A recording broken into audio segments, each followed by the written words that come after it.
पौलुस की, जो न मनुष्यों की ओर से और न मनुष्य के द्वारा वरन यीशु मसीह और परमेश्वर पिता के द्वारा, जिसने उसको मरे हुओं में से जिलाया, प्रेरित है।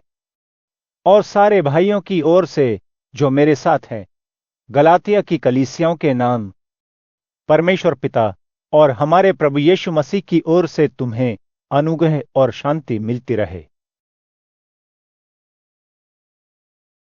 उसी ने अपने आप को हमारे पापों के लिए दे दिया, ताकि हमारे परमेश्वर और पिता की इच्छा के अनुसार हमें इस वर्तमान बुरे संसार से छुड़ाए। उसकी महिमा युगानुयुग होती रहे। आमीन।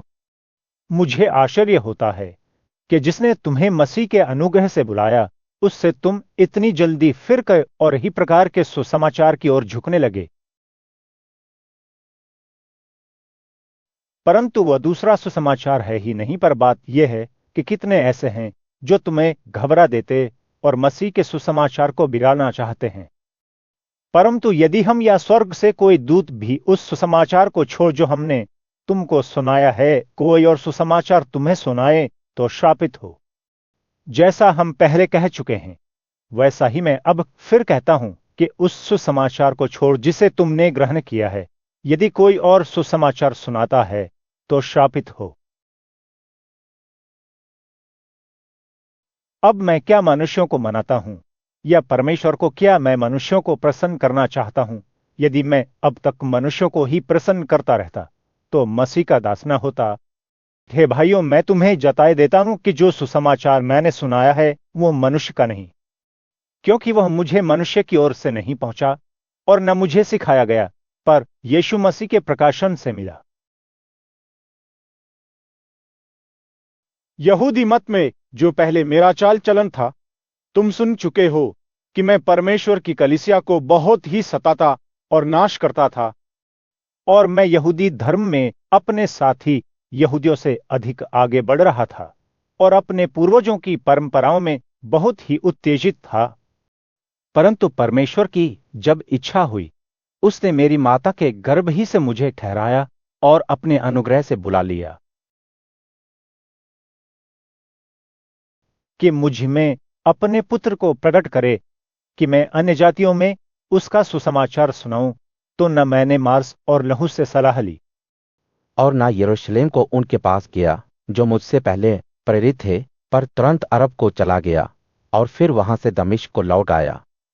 फिर 3 वर्षों के बाद मैं कैफा से भेंट करने के लिए यरूशलेम को गया और उसके पास 15 दिन तक रहा। परंतु प्रभु के भाई याकूब को छोड़ और प्रेरितों में से किसी से न मिला। जो बातें मैं तुम्हें लिखता हूं, परमेश्वर को उपस्थित जानकर कहता हूं कि वे झूठी नहीं। इसके बाद मैं सीरिया और किलिकिया के देशों में आया, परंतु यहूदिया की कलीसियाओं ने जो मसीह में थीं, मेरा मुंह तो कभी नहीं देखा था। परंतु यही सुना करती थी कि जो हमें पहले सताता था, वह अब उसी विश्वास का सुसमाचार सुनाता है जिसे पहले नाश करता था, और मेरे विषय में परमेश्वर की महिमा करती थी। 14 वर्ष के बाद मैं बरनबास के साथ यरूशलेम को गया और तीतुस को भी साथ ले गया। और मेरा जाना ईश्वरीय प्रकाश के अनुसार हुआ, और जो सुसमाचार मैं अन्य जातियों में प्रचार करता हूं, उसको मैंने उन्हें बता दिया, पर एकांत में उन्हीं को जो बड़े समझे जाते थे, ताकि ऐसा न हो कि मेरी इस समय की यह पिछली भाग दौड़ व्यर्थ ठहरे। परंतु तीतुस भी, जो मेरे साथ था और जो यूनानी है, खतना कराने के लिए विवश नहीं किया गया। और यह उन झूठे भाइयों के कारण हुआ जो चोरी से घुस आए थे, कि उस स्वतंत्रता का जो मसीह यीशु में हमें मिली है, भेद कर हमें दास बनाए। उनके अधीन होना हमने एक घड़ी भर न माना, इसलिए कि सुसमाचार की सच्चाई तुम में बनी रहे। फिर जो लोग कुछ समझे जाते थे, वे चाहे कैसे भी थे, मुझे इससे कुछ काम नहीं, परमेश्वर किसी का पक्षपात नहीं करता, उनसे मुझे कुछ भी नहीं प्राप्त हुआ। परंतु इसके विपरीत उन्होंने देखा कि जैसा खतना किए हुए लोगों के लिए सुसमाचार का काम पतरस को सौंपा गया, वैसा ही खतना रहितों के लिए मुझे सुसमाचार सुनाना सौंपा गया, क्योंकि जिसने पतरस से खतना किए हों में प्रेरिताई का कार्य बड़े प्रभाव सहित करवाया, उसी ने मुझसे भी अन्य जातियों में प्रभावशाली कार्य करवाया। और जब उन्होंने उस अनुग्रह को जो मुझे मिला था जान लिया, तो याकूब और क्याता और यूहन्ना ने, जो कलीसिया के खंभे समझे जाते थे, मुझको और बरनबास को संगति का दाहिना हाथ देकर संग कर लिया कि हम अन्य जातियों के पास जाएं और वे खतना किए हुओं के पास। केवल ये कहा कि हम कंगालों की सुधि लें, और इसी काम को करने का मैं आप भी यत्न कर रहा था। पर जब कैरा अंताकिया में आया तो मैंने उसके मुंह पर उसका सामना किया, क्योंकि वह दोषी ठहरा था। इसलिए कि याकूब की ओर से कुछ लोगों के आने से पहले वह अन्य जातियों के साथ खाया करता था, परंतु जब वे आए तो खतना किए हुए लोगों के डर के मारे उनसे हट गया और किनारा करने लगा। और उसके साथ शेष यहूदियों ने भी कपट किया, यहां तक कि बरनबास भी उनके कपट में पड़ गया। पर जब मैंने देखा कि वे सुसमाचार की सच्चाई पर सीधी चाल नहीं चलते, तो मैंने सबके सामने कैफा से कहा, जब तू यहूदी होकर अन्य जातियों के समान चलता है और यहूदियों के समान नहीं, तो तू अन्य जातियों को यहूदियों के समान चलने को क्यों कहता है? हम जो जन्म के यहूदी हैं और पापी अन्य जातियों में से नहीं। तो भी ये जानकर कि मनुष्य व्यवस्था के कामों से नहीं पर केवल यीशु मसीह पर विश्वास करने के द्वारा धर्मी ठहरता है, हमने अब भी मसीह यीशु पर विश्वास किया कि हम व्यवस्था के कामों से नहीं पर मसीह पर विश्वास करने से धर्मी ठहरें, इसलिए कि व्यवस्था के कामों से कोई प्राणी धर्मी न ठहरेगा। हम जो मसीह में धर्मी ठहरना चाहते हैं, यदि आप ही पापी निकलें, क्यों क्या मसीह पाप का सेवक है? कदापि नहीं। क्योंकि जो कुछ मैंने गिरा दिया, यदि उसी को फिर बनाता हूं, तो अपने आप को अपराधी ठहराता हूं। मैं तो व्यवस्था के द्वारा व्यवस्था के लिए मर गया कि परमेश्वर के लिए जीऊं। मैं मसीह के साथ क्रूस पर चढ़ाया गया हूं, और अब मैं जीवित न रह, पर मसीह मुझ में जीवित है, और मैं शरीर में अब जो जीवित हूं, तो केवल उस विश्वास से जीवित हूं जो परमेश्वर के पुत्र पर है, जिसने मुझसे प्रेम किया और मेरे लिए अपने आप को ले दिया। मैं परमेश्वर के अनुग्रह को व्यर्थ नहीं ठहराता, क्योंकि यदि व्यवस्था के द्वारा धार्मिकता होती तो मसीह का मरना व्यर्थ होता। हे निर्बुद्धि गलातियों, किसने तुम्हें मोह लिया? तुम्हारी तो मानो आंखों के सामने यीशु मसीह क्रूस पर दिखाया गया। मैं तुमसे केवल यह जानना चाहता हूं कि तुमने पवित्र आत्मा को क्या व्यवस्था के कामों से या विश्वास के समाचार से पाया? क्या तुम ऐसे निर्बुद्धि हो कि आत्मा की रीति पर आरंभ करके अब शरीर की रीति पर अंत करोगे? क्या तुमने इतना दुख व्यर्थ उठाया, परंतु कदाचित व्यर्थ नहीं? इसलिए जो तुम्हें आत्मा दान करता और तुम में सामर्थ्य के काम करता है, वह क्या व्यवस्था के कामों से या विश्वास के सुसमाचार से ऐसा करता है? अब्राहम ने तो परमेश्वर पर विश्वास किया और यह उसके लिए धार्मिकता गिनी गई। तो ये जान लो कि जो विश्वास करने वाले हैं वे ही अब्राहम की संतान हैं।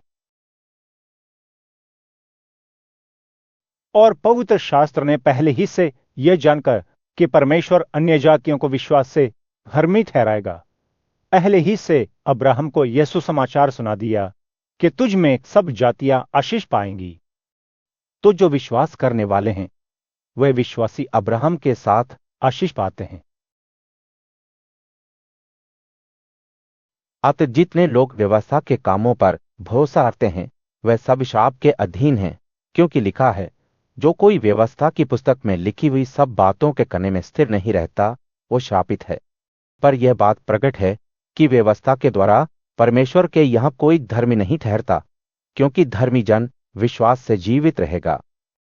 पर व्यवस्था का विश्वास से कुछ संबंध नहीं, पर जो उनको मानेगा वह उनके कारण जीवित रहेगा। मसीह ने जो हमारे लिए श्रापित बना हमें मोल लेकर व्यवस्था के श्राप से छुड़ाया, क्योंकि लिखा है, जो कोई काटता लटकाया जाता है वो श्रापित है। ये इसलिए हुआ कि अब्राहम की आशीष मसीह यीशु में अन्य जातियों तक पहुंचे और हम विश्वास के द्वारा उस आत्मा को प्राप्त करें जिसकी प्रतिज्ञा हुई है। हे भाइयों, मैं मनुष्य की रीति पर कहता हूं कि मनुष्य की वाचा भी जो पक्की हो जाती है तो न कोई उसे टालता है और न उसमें कुछ बढ़ाता है। अतः प्रतिज्ञाएं अब्राहम को और उसके वंश को दी गई। वो ये नहीं कहता वंशों को जैसे बहुतों के विषय में कहा, पर जैसे एक के विषय में कि तेरे वंश को, और वो मसीह है। पर मैं ये कहता हूं कि जो वाचा परमेश्वर ने पहले से पक्की की थी, उसको व्यवस्था 430 वर्षों के बाद आकर नहीं कहा सकती कि प्रतिज्ञा तथ्य है। क्योंकि यदि विरासत व्यवस्था से मिली है तो फिर प्रतिज्ञा से नहीं, परंतु परमेश्वर ने अब्राहम को प्रतिज्ञा के द्वारा दे दी है। तब फिर व्यवस्था क्या रही? वह तो अपराधों के कारण बाद में दी गई कि उस वंश के आने तक रहे जिसको प्रतिज्ञा दी गई थी, और व्यवस्था स्वर्गदूतों के द्वारा एक मध्यस्थ के हाथ ठहराई गई। मध्यस्थ तो एक का नहीं होता, परंतु परमेश्वर एक ही है। तो क्या व्यवस्था परमेश्वर की प्रतिज्ञाओं के विरोध में है? कदापि नहीं, क्योंकि यदि ऐसी व्यवस्था दी जाती जो जीवन दे सकती तो सचमुच धार्मिकता व्यवस्था से होती। परंतु पवित्र शास्त्र ने सबको पाप के अधीन कर दिया, ताकि वह प्रतिज्ञा जिसका आधार यीशु मसीह पर विश्वास करना है, विश्वास करने वालों के लिए पूरी हो जाए। पर विश्वास के आने से पहले व्यवस्था की अधीनता में हम कैद थे, और उस विश्वास के आने तक जो प्रकट होने वाला था हम उसी के बंधन में रहे। इसलिए व्यवस्था मसीह तक पहुंचाने के लिए हमारी शिक्षक हुई है कि हम विश्वास से धर्मी ठहरें। परंतु जब विश्वास आ चुका तो हम अब शिक्षक के अधीन न रहे, क्योंकि तुम सब कुछ विश्वास करने के द्वारा जो मसीह यीशु पर है परमेश्वर की संतान हो। और तुम में से जितनों ने मसीह में बपतिस्मा लिया है उन्होंने मसीह को पहन लिया है। अब न कोई यहूदी रहा और न यूनानी, न कोई दास, न स्वतंत्र, न कोई नर न नारी, क्योंकि तुम सब मसीह यीशु में एक हो। और यदि तुम मसीह के हो तो अब्राहम के वंश और प्रतिज्ञा के अनुसार वारिस भी हो। मैं ये कहता हूं कि वारिस जब तक बालक है, यद्यपि सब वस्तुओं का स्वामी है, तो भी उसमें और दास में कुछ भेद नहीं, परंतु पिता के ठहराए हुए समय तक रक्षकों और भंडारियों के वश में रहता है। वैसे ही हम भी जब बालक थे तो संसार की आदि शिक्षा के वश में होकर दास बने हुए थे। परंतु जब समय पूरा हुआ तो परमेश्वर ने अपने पुत्र को भेजा जो स्त्री से जन्मा और व्यवस्था के अधीन उत्पन्न हुआ, ताकि व्यवस्था के अधीनों को मोल लेकर छुड़ा ले और हमको लेपालक होने का पद मिले। और तुम जो पुत्र हो, इसलिए परमेश्वर ने अपने पुत्र के आत्मा को, जो हे अब्बा, हे पिता कहकर पुकारता है, हमारे हृदय में भेजा है। इसलिए तो अब दास नहीं परंतु पुत्र है, और जब पुत्र हुआ तो परमेश्वर के द्वारा वारिस भी हुआ। फिर पहले तो तुम परमेश्वर को न जानकर उनके दास थे, जो स्वभाव में देवता नहीं। पर अब जो तुमने परमेश्वर को पहचान लिया, वरन परमेश्वर ने तुमको पहचाना, तो उन निबल और निकम्मी आदि शिक्षा की बातों की ओर क्यों फिरते हो, जिनके तुम दोबारा दास होना चाहते हो? तुम दिनों और महीनों और नियत समयों और वर्षों को मानते हो। मैं तुम्हारे विषय में डरता हूं, कहीं ऐसा न हो कि जो परिश्रम मैंने तुम्हारे लिए किया है वह व्यर्थ ठहरे।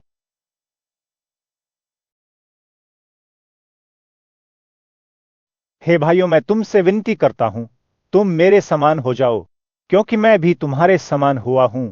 तुमने मेरा कुछ बिगाड़ा नहीं। पर तुम जानते हो कि पहले मैंने शरीर की निर्बलता के कारण तुम्हें सुसमाचार सुनाया। और तुमने मेरी शारीरिक दशा को, जो तुम्हारी परीक्षा का कारण थी, तुच्छ न जाना, न उसे घृणा की, और परमेश्वर के दूत वरन मसीह के समान मुझे ग्रहण किया। तो वह तुम्हारा आनंद कहाँ गया? मैं तुम्हारा गवाह हूं कि यदि हो सकता तो तुम अपनी आंखें भी निकालकर मुझे दे देते। तो क्या तुमसे सच बोलने के कारण मैं तुम्हारा बैरी हो गया हूं? वे तुम्हें मित्र बनाना तो चाहते हैं, पर भली मनसा से नहीं, वरन तुम्हें मुझसे अलग करना चाहते हैं कि तुम उन्हीं के साथ हो जाओ। पर उत्साही होना अच्छा है कि भली बात में हर समय यत्न किया जाए, न केवल उसी समय के जब मैं तुम्हारे साथ रहता हूं। हे मेरे बालकों, जब तक तुम में मसीह का रूप न बन जाए, तब तक मैं तुम्हारे लिए फिर जच्चा के समान पीड़ाएं सहता हूं। इच्छा तो ये होती है कि आप तुम्हारे पास आकर और ही प्रकाश से बोलो, क्योंकि तुम्हारे विषय में मैं विकल हूं। तुम जो व्यवस्था के अधीन होना चाहते हो, मुझसे कहो, क्या तुम व्यवस्था की नहीं सुनते? ये लिखा है कि अब्राहम के 2 पुत्र हुए, एक दासी से और एक स्वतंत्र स्त्री से। परंतु जो दासी से हुआ वो शारीरिक रीति से जन्मा, और जो स्वतंत्र स्त्री से हुआ वो प्रतिज्ञा के अनुसार जन्मा। इन बातों में दृष्टांत है। ये स्त्रियां मानो 2 वाचाएं हैं। एक तो सीने पहाड़ की, जिससे दास ही उत्पन्न होते हैं, और वो हागार है। और हागार मानो अरब का सीने पहाड़ है, और आधुनिक यरूशलेम उसके तुल्य है, क्योंकि वह अपने बालकों समेत दासत्व में है। पर ऊपर की यरूशलेम स्वतंत्र है, और वह हमारी माता है, क्योंकि लिखा है, हे बांझ, तू जो नहीं जन की आनंद कर, तू जिसको पीड़ाएं नहीं उठती, गला खोल कर जय जयकार कर, क्योंकि त्यागी हुई की संतान सुहारिन की संतान से भी अधिक है। हे भाइयों, हम इस हक के समान प्रतिज्ञा की संतान हैं। और जैसा उस समय शरीर के अनुसार जन्मा हुआ आत्मा के अनुसार जन्मे हुए को सताता था, वैसा ही अब भी होता है। परंतु पवित्र शास्त्र क्या कहता है? दासी और उसके पुत्र को निकाल दे, क्योंकि दासी का पुत्र स्वतंत्र स्त्री के पुत्र के साथ उत्तराधिकारी नहीं होगा। इसलिए हे भाइयों, हम दासी के नहीं, परंतु स्वतंत्र स्त्री की संतान हैं।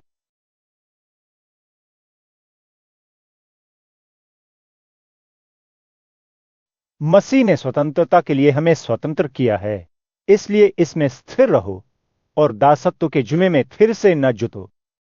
मैं पौलुस तुमसे कहता हूं कि यदि खतना कराओगे तो मसीह से तुम्हें कुछ लाभ न होगा। फिर भी मैं हर एक खतना कराने वाले को जताए देता हूं कि उसे सारी व्यवस्था माननी पड़ेगी। तुम जो व्यवस्था के द्वारा धर्मी ठहरना चाहते हो, मसीह से अलग और अनुग्रह से गिर गए हो। क्योंकि आत्मा के कारण हम विश्वास से आशा की हुई धार्मिकता की प्रतीक्षा करते हैं। और मसीह यीशु में न खतना रहित कुछ काम का है, परंतु केवल विश्वास का, जो प्रेम के द्वारा प्रभाव करता है।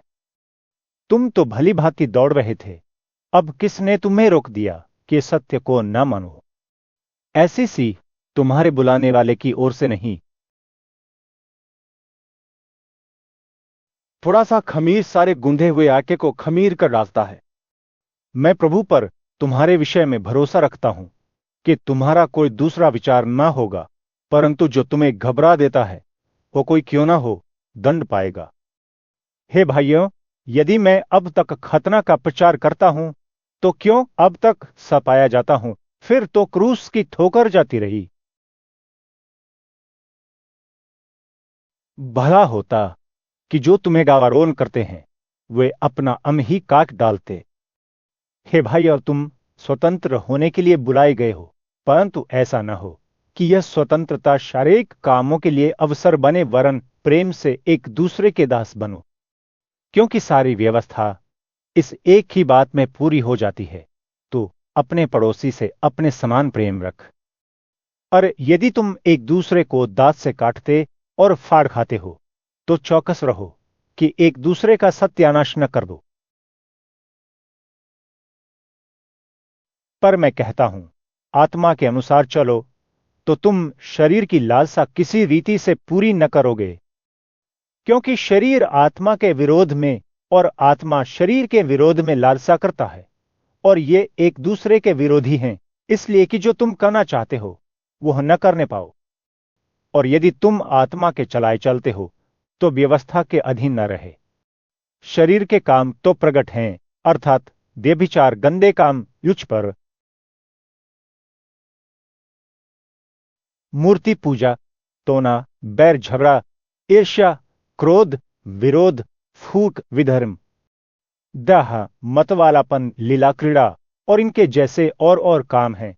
इनके विषय में मैं तुमको पहले से कह देता हूं, जैसा पहले कह भी चुका हूं, कि ऐसे ऐसे काम करने वाले परमेश्वर के राज्य के वारिस न होंगे। पर आत्मा का फल प्रेम, आनंद, शांति, धीरज और दया, भलाई, विश्वास, नम्रता और संयम है। ऐसे ऐसे कामों के विरोध में कोई व्यवस्था नहीं।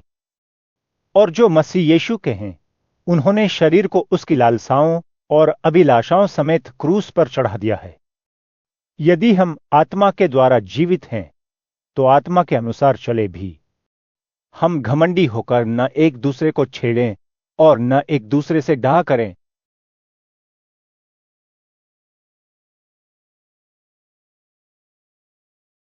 हे भाइयों, यदि कोई मनुष्य किसी अपराध में पकड़ा जाए तो तुम जो आत्मिक हो, नम्रता के साथ ऐसे को संभालो और अपनी भी देख रेख करो कि तुम भी परीक्षा में न पड़ो।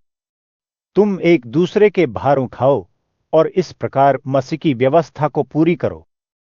क्योंकि यदि कोई कुछ न होने पर भी अपने आप को कुछ समझता है तो अपने आप को धोखा देता है।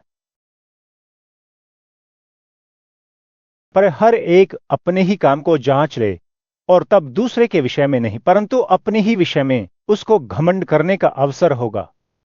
क्योंकि हर एक व्यक्ति अपना ही बोझ उठाएगा। जो वचन की शिक्षा पाता है वह सब अच्छी वस्तुओं में सिखाने वाले को भागी करे। धोखा ना खाओ, परमेश्वर उपहास में नहीं उड़ाया जाता, क्योंकि मनुष्य जो कुछ बोता है वही काटेगा।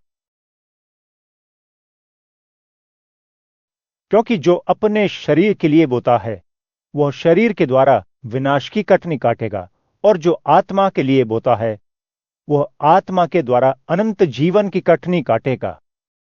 हम भले काम करने में साहस न छोड़ें, क्योंकि यदि हम ढीले न हों तो ठीक समय पर कटनी काटेंगे। इसलिए जहां तक अवसर मिले हम सबके साथ भलाई करें, विशेष करके विश्वासी भाइयों के साथ। देखो, मैंने कैसे बड़े बड़े अक्षरों में तुमको अपने हाथ से लिखा है। जितने लोग शारीरिक दिखावा चाहते हैं वे तुम्हारे खतना करवाने के लिए दबाव देते हैं, केवल इसलिए कि वे मसीह के क्रूस के कारण सताए न जाएं।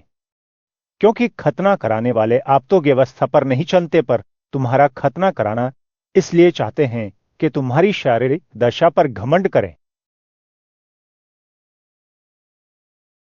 पर ऐसा न हो कि मैं और किसी बात का घमंड करूं, केवल हमारे प्रभु यीशु मसीह के क्रूस का, जिसके द्वारा संसार मेरी दृष्टि में और मैं संसार की दृष्टि में क्रूस पर चढ़ाया गया हूं। क्योंकि न खतना और न खतना रहित उच्च है, परंतु नई सृष्टि महत्वपूर्ण है। और जितने इस नियम पर चलेंगे उन पर और परमेश्वर के इस्राएल पर शांति और दया होती है। आगे को कोई मुझे दुख ना दे, क्योंकि मैं यीशु के दागों को अपनी देह में लिए फिरता हूं। कि भाइयों, हमारे प्रभु यीशु मसीह का अनुग्रह तुम्हारी आत्मा के साथ रहे। आमीन।